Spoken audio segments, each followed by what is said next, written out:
Bien, les quiero mostrar algo, y es de que, vamos a poner, si me pueden poner la gráfica, por favor. Sí, bien, aquí está, como pueden ver, este es el plan de contención que nosotros hicimos en la fase 1. Ahí hay dos círculos, uno es del mundo y uno es del Salvador. Cuando pongo el mundo, es básicamente lo que el mundo le pasó en la fase 1 y lo que hizo El Salvador en la fase 1. Como ustedes saben, pocos países en el mundo hicieron lo que hizo El Salvador. Eso nos acarrió mucho aplauso de la comunidad internacional, mucha referencia que se tuvo en muchos países que dijeron debimos haber hecho lo que hizo El Salvador o hagamos lo que está haciendo El Salvador. Muchos países hicieron lo que estábamos haciendo nosotros, pero solo para dar un ejemplo, fuimos el primer país del mundo que bloqueó el ingreso de personas que vinieron de China, el primero del mundo. Fuimos el primer país del mundo que bloqueó el ingreso de personas que venían de Corea. Fuimos el primer país del mundo que bloqueó el ingreso de personas que venían de Italia. Fuimos el primer país del mundo que bloqueó el ingreso de personas que venían de Alemania y de Francia. Fuimos el primer país del mundo que bloqueó el ingreso de personas que venían de España. Y fuimos el segundo país del mundo, después de Italia, que declaró que nadie podía entrar al territorio nacional a no ser que no sea un salvadoreño. Y que paramos todos los vuelos. Fuimos el segundo, solo después de Italia, que ya estaba con la pandemia total encima. Entonces, esto fue lo que pasó en otro país. Este país puede ser cualquiera, aquí puede ser Estados Unidos, puede ser México, puede ser Costa Rica, puede ser cualquier país. Vienen los vuelos de China, y en el vuelo de China, como no lo cerraron, entran contagiados. Esto es lo que se llama fase 1, que la OMS llama la importación de casos. Viene el vuelo de Corea e ingresa contagiados. Viene el vuelo de Italia, ingresa contagiados. Esto le pasó a Estados Unidos, esto le pasó a casi todos los países del mundo. Viene el vuelo de Alemania, ingresa contagiados. Viene el vuelo de Francia, ingresa contagiados. Viene el vuelo de España, ingresa contagiados. Y eso es lo que pasa en otro país. La fase 1, la fase de importación de casos, se convierte en una fase en donde no se detiene. Los vuelos vienen, y cada vuelo trae contagiados. Y entonces termina la fase 1 con una potencia grande para iniciar la fase 2. Pero nosotros, ¿qué fue lo que pasó en la fase 1? En la fase 1, El Salvador, estaba toda la población sana, evidentemente, al igual que los demás países, pero el día 31 de enero cerramos los vuelos de China, y entonces los vuelos de China, o sea, las personas que vinieran de China, aunque fuera por escalas, no podían ingresar. El día 24 de febrero cerramos los vuelos de Corea del Sur. Ellos tampoco entraron. O sea, la gente que venía de ahí. La gente que venía de Italia también fue el mismo día, el 24 de febrero, lo cerramos. Lo cerramos cuando tenían 1000 casos. Italia tenía 1000 casos cuando nosotros cerramos el ingreso de personas que vinieron de Italia.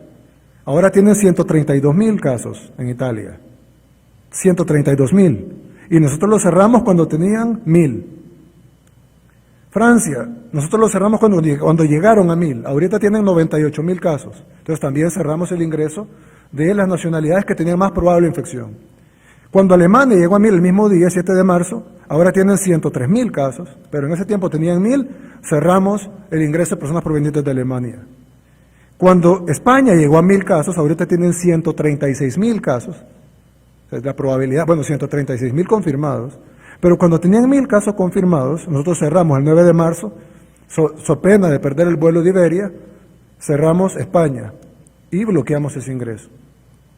Pero cuando Estados Unidos llegó a los 1000 casos, entonces nosotros dijimos, ya es imposible detener esto por nacionalidades, porque si ya está Estados Unidos con toda la influencia que tiene sobre nosotros, pues evidentemente ya hay peligro que vengan de México, que vengan de Guatemala, que vengan de Honduras, que vengan de Nicaragua, que vengan de Costa Rica, porque Estados Unidos se conecta con todo y sobre todo con América, con el continente americano. Entonces, lo que hicimos fue, como pueden venir de casi cualquier lado, ahí está Guatemala, vía terrestre, etcétera, es un ejemplo, Honduras también, etcétera.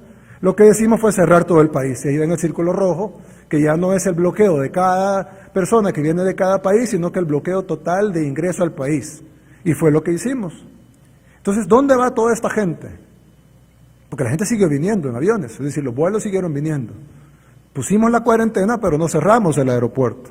Entonces seguía la gente viniendo, pero la gente se iba a cuarentena. Actualmente tenemos 4.325 personas aisladas en cuarentena en 100 centros. Esta es una logística increíble, hay que tener 4.325 personas dándoles desayuno, almuerzo y cena, tratando de que estén en las mejores condiciones posibles. La mayoría de ellos están en hoteles, tienen internet, tienen cable, tienen buenas condiciones, tienen atención médica. Hay quejas a veces de que la comida no estaba tan rica o que estaba un poco frío el desayuno, pero de verdad es una labor titánica, y lo principal de esto es que estas 4.325 personas, de las cuales sí venían contagiadas, y lo hemos visto en cada día, que por ejemplo hoy, que tuvimos 9 casos, 1 de Guatemala, 1 de Honduras, 2 de España, 1 de Colombia, 1 de Brasil, 1 de República Dominicana y 2 de Italia, todos fueron agarrados en cuarentena. Si no, esos 9 casos anduvieran afuera, contagiando al resto de la gente. Esto es lo que hicimos. Aparentemente, en un escenario idílico, en un escenario perfecto, que no existe porque somos seres humanos, no entró ningún contagiado al país. ¿Cuál es el problema? Nada es perfecto. Y entonces, ¿qué pasa? Por ejemplo, mucha gente que venía de España decidió ir a Guatemala, como el salvadoreño vivo, ¿verdad? Listo. Decidió ir a Guatemala y meterse con el DUI. Entonces nosotros no lo podíamos traquear, porque como le revisábamos el pasaporte en el aeropuerto, pero si se venía vía Guatemala, venía con el DUI. Entonces con el DUI, con el CA4, podía pasar y nadie le revisaba el pasaporte. Entonces se nos metió gente vía Guatemala y vía Honduras que venían de España, que venían de Italia, etc. También se nos metió gente en los puntos ciegos, que esa es otra evidencia, y que todos los días entra gente en puntos ciegos. Algunos los agarramos en los puntos ciegos, algunos los agarramos gracias a las denuncias ciudadanas, y les pedimos que hagan denuncias ciudadanas de la gente que está infiltrándose a través de puntos ciegos, y también se nos da, como en el caso de la bandera de Estados Unidos, que se nos da que hay gente que entró horas antes del cierre y que probablemente venía contagiada. Porque si cerramos a las 7 de la noche y entró a las 5 de la tarde, evidentemente no hay mucha diferencia en eso, y ahí pues entró. Ahí en ese caso es legal, no es como los otros 2 casos que son ilegales. En este caso es totalmente legal, es válido, pero es peligroso. Entonces ahí se metieron algunos contagiados. Ahí, para ejemplo, pusimos 3, ¿verdad? Uno representante de los que entraron por DUI, otro en los puntos ciegos, y otro representante de los que entraron vía horas antes de los cierres.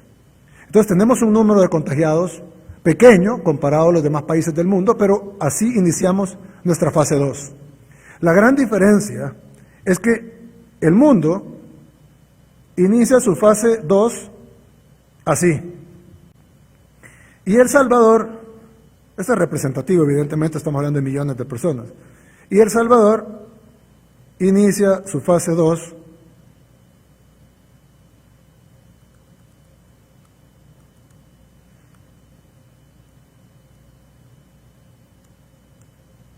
así.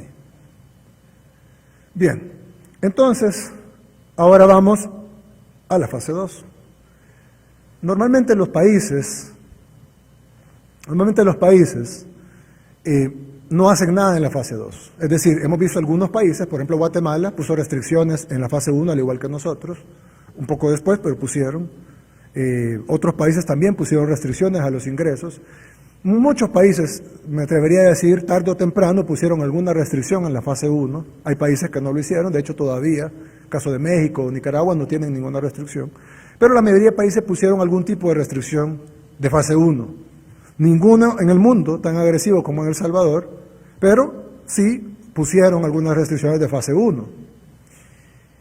Una vez pasada la fase 1, ya sea con muchas restricciones como nosotros, con pocas restricciones como otros países o con ninguna restricción como otros, pero simplemente dejan que la fase 2 suceda. La fase 2 es lo que llamamos la transmisión comunitaria. Es decir, Juan está contaminado porque vino de un país, vino de Italia, y Juan le va a pasar el virus a su familia, a sus amigos, a sus compañeros de trabajo, a su equipo de fútbol, etc. Entonces es lo que se llama transmisión comunitaria. ¿Qué han hecho todos los países en la fase 2? Esperar. Estamos en fase 2, transmisión comunitaria, esperemos.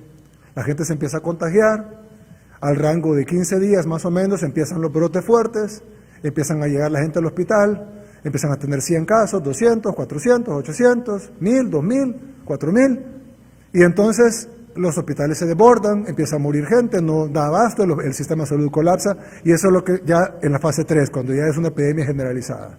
Y cuando colapsa, que es la fase 4. Pero nadie hace nada en la fase 2. Hizo un poco Singapur, hizo un poco Japón, pero casi nadie hace nada en la fase 2. Entonces, nosotros hemos decidido hacer algo en la fase 2 y hemos diseñado un plan que sí hemos tomado información de muchos países, hemos tomado información de cosas que se han hecho en Singapur. Por ejemplo, de hecho el martes tenemos una teleconferencia con el ministro de Salud de Singapur. Hemos tomado varias información de otros países, lo que han hecho bien, lo que han hecho mal, y hemos diseñado un plan que es un plan salvadoreño, es único, de verdad nadie lo está haciendo así. Creemos que puede ser replicado por otros países. Si esto se ejecuta bien, eso va a requerir el apoyo de la población, si no va a ser imposible. Pero creemos que este plan, así como fuimos líderes en el mundo en la fase 1, queremos ser líderes en el mundo en la fase 2. ¿Y cómo podemos combatir la fase 2? Pues bien, ¿cómo funciona la fase 2 en el mundo? Si puedo poner la gráfica. La fase 2 en el mundo es esta, es la transmisión comunitaria. Entran los contagios de los que hablábamos hace un rato, y están todos los contagios, pero cada contagio tiene un círculo que se le llama nexo epidemiológico. Es decir, su familia, sus amigos, ya no son los casos importados, sino es la transmisión que esta persona le hace a su comunidad del virus, muchas veces sin saberlo, la mayoría de veces sin saberlo. Entonces, por ejemplo, si esta persona entró de China, contaminada, esta persona va a contagiar a un grupo, no todo su círculo nexo epidemiológico, pero sí a una parte de su nexo epidemiológico. En este caso, para manera de ejemplo, ponemos 10 nexos y esta persona ha contagiado 3. Así pasa con cualquiera. Si digamos esta persona vino de España, igual contagia a una parte de sus nexos epidemiológicos, o de su círculo epidemiológico, como lo estamos llamando en esta estrategia que estamos haciendo, igual si vino de Francia. Ahora, aquí viene lo interesante. Una persona que viene de Francia, o igual el que vino de España, o el que vino de China, o el que vino de cualquier lado, no solo contagia a las personas que están en su nexo epidemiológico, en su círculo epidemiológico cercano, sino que contagia también, van a decir, ¿por qué no está explicando esto? Ya van a ver por qué. Sino que contagia también a las personas, indirectamente a las personas de los nexos epidemiológicos de sus nexos epidemiológicos. Por ejemplo, si esta persona que entró de Francia contagia a su hermano, porque viven en la misma casa, su hermano va a contagiar a 3 compañeros de trabajo que no tienen ningún nexo con ella, pero tienen nexo con su hermano. Entonces son nexos epidemiológicos del nexo epidemiológico del caso importado. Es decir, de esta manera es como se propaga la transmisión comunitaria. Para explicarlo mejor, ¿y qué es lo que vamos a hacer? Para explicarlo mejor, bueno, igual aquí, dentro de Italia, etc. Ahora, ¿qué es lo que vamos a hacer en El Salvador? En El Salvador pasaría lo mismo, con 2 diferencias fundamentales.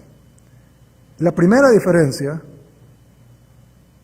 es que en El Salvador entra con menos potencia, por la fase 1. Como la fase 1 detuvo el ingreso absoluto de toda la gente que venía contagiada, sino que lo detuvo en un gran porcentaje, no fue absoluto el ingreso, pues lo detuvimos en un gran porcentaje. Solo ingresaron menos casos. Aquí, a manera de referencia, ponemos 3, evidentemente son más, solo lo que presentamos hoy son 9. Pero, perdón, estos son los que los que no detectamos, los que no agarramos en la cuarentena, los que entraron con el DUI, que venían de España y luego cambiaron de pasaporte a DUI, los que entraron por puntos ciegos, o los que entraron antes de que cerráramos. Y ahí ponemos, por ejemplo, María, Pedro y Juan. Digamos que Pedro es alguien que entró por un punto ciego y que nosotros no lo sabemos, no sabemos que entró por punto ciego. El problema es que Pedro ya contagió de su nexo epidemiológico a 3 personas. Esto es una hipótesis, ya les voy a enseñar un caso específico. Contagió a Inés, contagió a Ruth y contagió a Juan. Bien, pues no solo contagió a 3 personas, sino que Ruth, que es una de las personas que esta persona contagió, ya contagió a Marta y ya contagió a Felipe. Y Felipe, también Marta tiene su nexo, pero para ejemplo Felipe, ya contagió a José. Aún no ha contagiado más porque tiene menos tiempo de tener el COVID, y al tener menos días de exposición, pues menos contagios posibles en el nexo epidemiológico. Esto es lo que está pasando. Cada quien contagia de acuerdo se va contagiando con el anterior. Y entonces una persona va haciendo una cadena que tenemos que detener, y esta es la clave de la fase 2. Entonces, ¿qué es un nexo epidemiológico? Bien, aquí está Pedro. Aquí vamos a explicar mejor y qué es lo que El Salvador va a hacer, qué es lo que va a hacer El Salvador diferente a los demás países del mundo y cómo podemos parar esta fase 2 antes de que se convierta en fase 3. Asumamos que estos son los nexos epidemiológicos del Pedro. Estamos claros que pueden ser muchos más, pero para manera de gráfica, digamos que son 6. Y de los 6 contagia 3 y 3 no. ¿Por qué? Bueno, así es la epidemia, ¿no? A veces se contagia, a veces no. Estuvo más cerca de unos, más lejos de otros, el virus se llevó por las manos, tosió, etcétera, es diferente, ¿no? Algunos lo contagian, otros no. Cada uno de esos nexos tiene nexos epidemiológicos. Los que ven en gris oscuro, en negrito, depende cómo lo vean en el televisor, ya no importan, es decir, ellos ya están totalmente sanos, ellos no fueron contagiados por Pedro. Si no siguen en contacto con Pedro, y a eso vamos a llegar, cómo vamos a trabajar la fase 2, si no siguen en contacto con Pedro, si nosotros removemos a Pedro de la cadena de contagio, ya los que ven ustedes en negrito ya no les pasó nada. Ahora, los que ven en rojo no solo están contagiados, sino que van a contagiar más gente. De sus nexos epidemiológicos van a contagiar algunos, como el caso del primero, contagia 2 de 4, por decir, el segundo contagia 1 de 4, el tercero no contagia a nadie porque tuvieron suerte sus nexos. Cada uno de los que no son contagiados, pues ahí queda. No son contagiados. Pero los que sí son contagiados contagian a más. Y así sucesivamente hasta que llega el punto donde ya el nexo es muy lejano y muy nuevo y no contagian a los últimos. Pero todas esas personas que ustedes ven ahí, que las subrayo ahí con un círculo rojo encima, todas fueron contagiadas por el ingreso del punto ciego de Pedro. Ahora, esto que estoy mostrando aquí es un demo. Puede ser 10 veces más que esto. Causado por el ingreso del punto ciego de Pedro. Ahora bien, ¿qué es lo que podemos hacer nosotros? Nosotros vamos a buscar a Pedro, de ahora en adelante. Era lo que no estábamos haciendo antes. De hecho, teníamos 2 días de estarlo haciendo. Hay alguna gente que ya lo sabe por experiencia propia. Ahora vamos a buscar a Pedro. Vamos a ir a los hospitales, vamos a preguntar quiénes tienen enfermedades respiratorias. El Salvador siempre ha tenido muchas neumonías. Vamos a hacerle pulmonías, broncoespasmos, tos, gripe. Vamos a hacerle exámenes a todos. Por eso hemos más que duplicado las pruebas y queremos llegarles a 1000 diarias. Entonces vamos a hacer 1000 pruebas diarias y ahí vamos a encontrar a Pedro, al que no teníamos. Que entró por punto ciego, que se contagió, no importa. Vamos a encontrar a Pedro. Por la razón que sea, tiene COVID-19. Y de los nexos epidemiológicos de Pedro, que los vimos en la página anterior, como ustedes pueden ver, directamente a Pedro, vamos a quitar los anteriores, directamente a Pedro, son 3 los que están contagiados y 3 los que no están contagiados, pero nosotros no sabemos quiénes son. Entonces, ¿qué es lo que tenemos que hacer ahora? Nosotros tenemos que ir por los nexos epidemiológicos de Pedro. Entonces va a llegar el Ministerio de Salud con el apoyo de la policía y la Fuerza Armada y le va a decir a la persona, mire, disculpe, tenemos que llevarlo a un cuarto de cuidado. Un cuarto de cuidado es un cuarto de un hotel de muy buena calidad, no voy a decir los nombres por evidentes razones, pero de excelente calidad. Los cuartos de los hoteles son mejores que el 99% de los cuartos donde están durmiendo ahorita. Tienen cable, tienen internet, tienen 3 tiempos de comida al día, baño propio, etcétera. Van a estar en la mejor condición posible. ¿Y por qué? Porque de estos 6 no sabemos, aquí en la presentación sabemos que hay 3 contagiados y 3 que no, pero en la realidad no sabemos quiénes tienen COVID y quiénes no.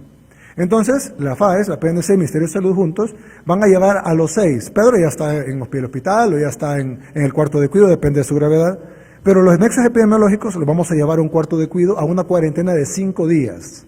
5 días. ¿Por qué 5 días? Porque las pruebas nuevas que tenemos dicen que se puede detectar en casi un 100% de veracidad a los 5 días, sumado a los días anteriores que tuve en contacto con Pedro. No necesariamente el contacto fue en el minuto antes que lo llegamos a traer. Pero tenemos los 5 días más lo demás que es adicional. Lo vamos a llevar a un cuarto de cuidado en excelentes condiciones, con internet, teléfono, cable, en total contacto con su familia, baño propio, etcétera. 3 tiempos de comida, solo 5 días. En esos 5 días, no es para que muestre síntomas, porque probablemente no va a mostrar síntomas en 5 días. Esos 5 días son los suficientes para que el virus esté suficientemente incubado como para que la prueba lo detecte. Entonces ahí le practicamos la prueba de COVID-19. Y ahí, como sabíamos en la presentación que habían 3 sanos y 3 con COVID, los 3 sanos se enviarían a cuarentena a casa, porque están negativos en la prueba de COVID después de los 5 días de estar en el cuarto de cuidado, se regresan a su casa a los 5 días, o en el 6.º día, pues, después de los 5 días. Y de los que están enfermos, aquí ponemos un caso hipotético, uno iría a un hospital porque está grave, digamos, o tiene ya síntomas graves, y los otros 2 que no tienen síntomas o tienen síntomas demasiado suaves, irían a cuartos de cuidado. En la mayoría de países del mundo, las personas van a su casa a pasar el COVID. ¿Cuál es el problema con enviar a la gente a la casa con COVID-19, como hacen todos los países del mundo? Que en la casa va a contagiar a su familia, y su familia va a contagiar a los demás. Entonces, si nosotros enviamos a una persona que no tiene ningún problema y probablemente no necesite mayor tratamiento médico que Tylenol o paracetamol y algún otro suero, algún medicamento antitusivo, etcétera, el problema es de que esa persona suelta, aunque esté en su casa, va a contagiar a su mamá, su papá, sus hermanos, etcétera, y al final va a morir alguien de esa familia. Porque si se enferman 7 o 8 de esa familia, probablemente muera alguien de esa familia. Entonces, para evitar eso, esa persona la vamos a tener en un cuarto de cuidado hasta que se cure. Cuando su prueba de COVID salga negativa, entonces va a regresar a su casa, así como los curados, como los demás curados, y también nos va a servir para poder dar el tratamiento inmediatamente y que no le sorprenda, así como mucha gente tiene que estar con los síntomas, en Nueva York, por ejemplo, tiene que estar con los síntomas en su casa y hasta que se está ahogando llama y tal vez ya es muy tarde para salvarlo. En este caso, al estar en un cuarto de cuidado, va a estar monitoreado, va a tener medicamentos suaves, va a tener medicamentos profilácticos y si necesita tratamiento lo va a tener inmediatamente. Para esto, hemos adecuado 2 hospitales con atención del mejor nivel, que es el Hospital Nuevo del Seguro Social en San Miguel y el Hospital de Matepec, aquí en el área metropolitana. Estos hospitales van a atender con el mejor nivel posible. El Hospital Saldaña, que es el que habíamos estado utilizando, nuestro objetivo es cerrarlo, para remodelarlo totalmente, ya que ya le hemos remodelado varios pabellones, pero queremos remodelarlo totalmente, mientras la capacidad de estos 2 hospitales grandes es suficiente. Si una vez se desborden estos 2 hospitales, ya tendríamos el Saldaña totalmente nuevo, con equipamiento nuevo, totalmente remodelado, sin los problemas que tiene actualmente, de poder aislar, etcétera. O sea, no sería un hospital cayéndose, pues. Necesitamos tenerlo de primera para poder atender ahí. Mientras tanto, vamos a atender en 2 hospitales con atención de primera y una vez se llenen esos 2 hospitales, vamos a tener listo el nuevo Hospital Saldaña, no el actual. Con esto que les estoy mostrando aquí, vamos a poder detener la fase 2. Y al detener la fase 2, no sé si decirlo de esta manera, pero es probable que no tengamos fase 3. Es decir, en todo el mundo, la fase 3 es simplemente una cuestión de tiempo. La fase 1 viene, ya sea rápida, como pasó en el resto de países del mundo, o ya sea despacio, como pasó en nuestro país, pero viene. La fase 2 también viene, porque la gente transmite la enfermedad, pero no toca nada más que esperar y prepararse para la fase 3. Y en la fase 3 solo hay 2 cosas que se pueden hacer. La cuarentena general, toque de queda, si se quiere hacer más dura, y la atención en salud. Nosotros nos estamos preparando en eso, muchísimo más que otros países similares al nuestro o con sistemas de salud similares al nuestro. Pero nosotros queremos hacer algo nuevo, que así como lo hicimos en la fase 1, hacerlo en la fase 2 y poder detener la fase 2, o por lo menos detenerla tanto como detuvimos la fase 1. Si ustedes se fijaron, la fase 1, que en todos los países entró fuerte, y quiero poner algunos ejemplos, no sé si podemos ver la tabla de contagios por cada... perdón. No sé si puede poner la gráfica de la computadora, por favor.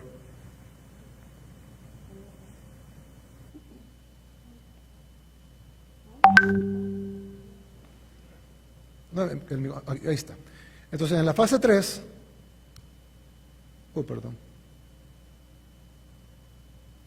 En la fase 3, esto es lo que pasa en la fase 3. El sistema, ya está el contagio masivo, el sistema de salud se colapsa y se desborda el número de fallecidos por 2 razones. La primera, porque el sistema de salud está colapsado y por ende no puede atender a la gente y muere más gente que si tienen atención médica. La segunda es porque simple y sencillamente es matemática. Al haber más contagiados, pues hay más fallecidos. Y entonces se desbordan no solo los hospitales, sino que se desbordan las morgues, se desbordan los cementerios, se desborda todo. Y más gente sufre. No solo por la enfermedad, sino por su ser querido fallecido. Y estamos hablando de números espeluznantes. Para darles un ejemplo, en Estados Unidos murieron el 11 de septiembre 3.000 personas, el 11 de septiembre de 2001. Y ahorita Estados Unidos lleva 10.000 fallecidos, 3 veces más que el 11 de septiembre. Y Estados Unidos no va ni por cerca de su pico. Yo he escuchado gente decir que Estados Unidos está a una semana de su pico. Yo me atrevería a decir que están equivocados. Yo sé que son especialistas, yo sé que son infectólogos y epidemiólogos muy famosos, pero la simple lógica dice que no. Incluso yo he visto gráficas que han publicado gente muy inteligente en nuestro país y dicen, este es el número máximo de casos. Y yo creo que todos los que hemos presentado proyecciones en base a diferentes progresiones aritméticas, geométricas, de acuerdo a tablas o a curvas epidemiológicas de universidades, etcétera. Pero creo que se les olvida lo más sencillo y el sentido común, y es que si alguien está contagiado, puede contagiar a los demás. Cuando alguien dice el número máximo de contagiados que va a tener el país son 60.000, ¿por qué? Si esos 60.000 van a la calle, pueden contagiar otros 60.000 o otros 100.000. ¿Qué es lo que les va a evitar? La curva. No hay curva que dibujen ustedes o yo o nadie de este equipo o del equipo de especialistas mundiales que nos dé una curva. Esta es la curva del Salvador. Ok, tiene sentido, pero ¿y si hay 60.000 como máximo? Y esos 60.000 van a la calle o van a las maquilas o van a trabajar o van al supermercado o van a hablar con la vecina o van a una fiesta. ¿Qué va a pasar? ¿Se va a parar ahí porque la curva así dice? ¿Porque un tanque de pensamiento dice que en 60.000 se queda? No, se van a contagiar más gente. ¿Dónde está el límite? El único límite que se puede dar, objetivo, es cuando la gente ya tiene inmunidad, es decir, la gente que ya pasó por la enfermedad, que en la mayoría de los casos, porque ha habido casos de doble contagio, en la mayoría de los casos no se debería de volver a contagiar, porque debería ser ya inmune al virus. Pero eso solo cuando ya la población ya se contagió. ¿Cuál es el problema? Que si queremos contagiar al 70, 80% de la población, como ha dicho el gobierno de Alemania, como ha dicho el gobierno de Ecuador, o como ha dicho varios gobiernos, estamos hablando de millones de salvadoreños contagiados. Y si le ponemos una tasa de mortalidad del 3%, por ejemplo, estamos hablando de cientos de miles de salvadoreños muertos, más que toda la guerra civil junta. 12 años de guerra civil, más que 30 años de pandillas y de delincuencia junta, en unos meses, si no hacemos nada. No hay ninguna curva que alguien pueda dibujar, ni que la dibuje nadie, ningún especialista que traigamos del mundo va a dibujar una curva que evite que las 60.000 contagiados salgan a la calle y no contagien a otros 60.000. Y que esos 120.000 no contagien otros 120.000. Usemos el sentido común. Bien.